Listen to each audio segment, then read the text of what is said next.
Welcome to This Explainer. Today, we're diving into the ultimate musical chameleon, Bob Dylan. We're using Jesse Shank's book, Bob Dylan, A History in 12 Playlists, to literally map out a guy who changed popular music forever. You know, if you've ever wanted to really get into Dylan but just felt, well, totally overwhelmed by the sheer size of his catalog, you are in the exact right place. Okay, let's just address the elephant in the room right off the bat.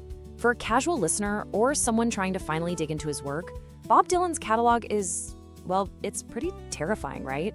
We're not just talking about a handful of catchy hit singles here. It is a sprawling, complex maze of music that can feel incredibly intimidating to even try and navigate. Think about it. 60 years, 39 studio albums.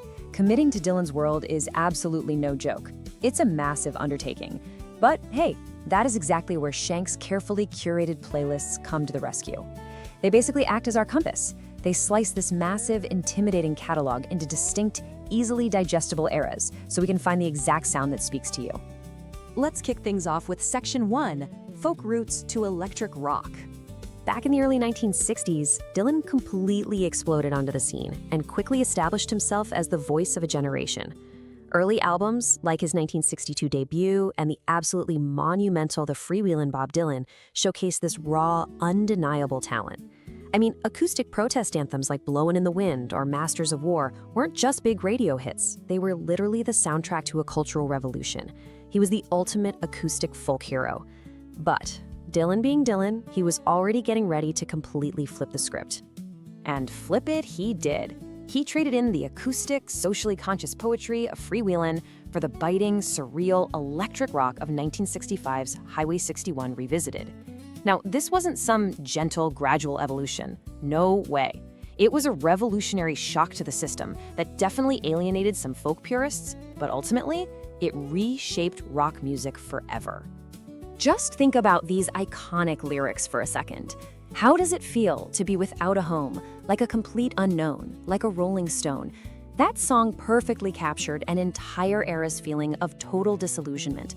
It completely redefined what a pop song could even be, proving once and for all that loud, electric rock music could absolutely carry the profound literary depth of a poet.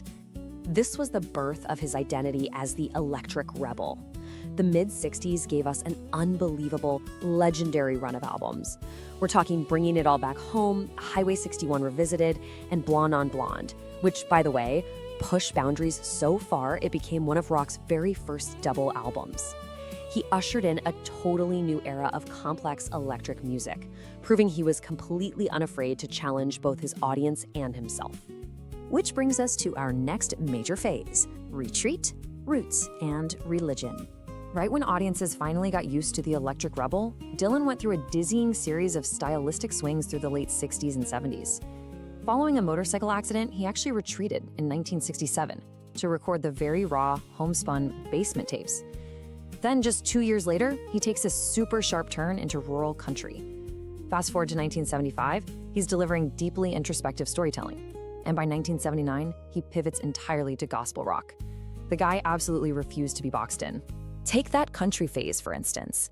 Imagine a massive counterculture icon fully embracing country music on Nashville's skyline. It was a massive curveball. But this super laid-back era, which incredibly features a legendary duet with Johnny Cash, actually broadened his appeal significantly and really laid the groundwork for what we now know as modern country rock. But true to form, he never stays in one place for long. By the mid-70s, he abandoned the country crooner vibe and returned to deeply personal, narrative-driven songwriting. Blood on the Tracks is widely considered an absolute masterpiece.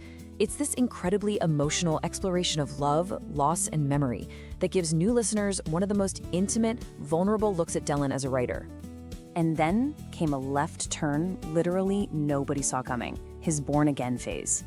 Dylan openly embraced Christianity, blending really passionate gospel themes with rock on albums like the Grammy-winning Slow Train Coming and Saved. Now, it was highly controversial at the time, for sure. But looking back at it now, it's the ultimate proof that Dylan really only cared about following his own muse, completely ignoring what the critics expected of him. Moving forward into the 80s and 90s, we hit our next era: experimentation and late Renaissance. Now, the 80s aren't always considered his golden era by critics, but you know what? The sheer variety of his exploration during this time is wild. He returns to secular music with Infidels, he plays around with heavy 80s pop production, like we're talking synthesizers and drum machines on Empire Burlesque, and introduces these moody, atmospheric soundscapes on Oh Mercy. He even forms a supergroup, the Traveling Wilburys, with legends like George Harrison and Tom Petty. He was just restlessly searching for his next sound. And honestly, all that searching paid off brilliantly in 1997. Time Out of Mind is this haunting, introspective album with absolutely incredible production. It wasn't just a reflection on his own mortality and his past. It actually sparked a massive late-career renaissance. It proved to the entire world that his creative journey was far from over, carving out a whole new future for his music. So, did his evolution stop there? Absolutely not. In his later years, he assumed yet another identity, adapting his famously weathered, raspy voice to gently reinterpret classic American pop standards, songs made famous by guys like Frank Sinatra. Albums like Shadows in the Night, Fallen Angels, and Triplicate reveal a really tender, nostalgic side to Dylan, a side that the electric rebel of the 60s probably could never have predicted. Which finally brings us to our last major takeaway, the enduring musical chameleon. As you can see, Bob Dylan isn't just a static figure frozen in a history book. The only way to truly understand his genius is to embrace all these incredible, often contradictory identities. From the acoustic folk hero singing protests, to the surreal electric rocker, to the gospel preacher, right through to the nostalgic pop crooner. Every single one of these personas is a totally valid entry point into his world. So, now that you have this 12-playlist map to guide you, that massive 60-year catalog shouldn't feel like a terrifying maze anymore. It's actually a giant musical playground.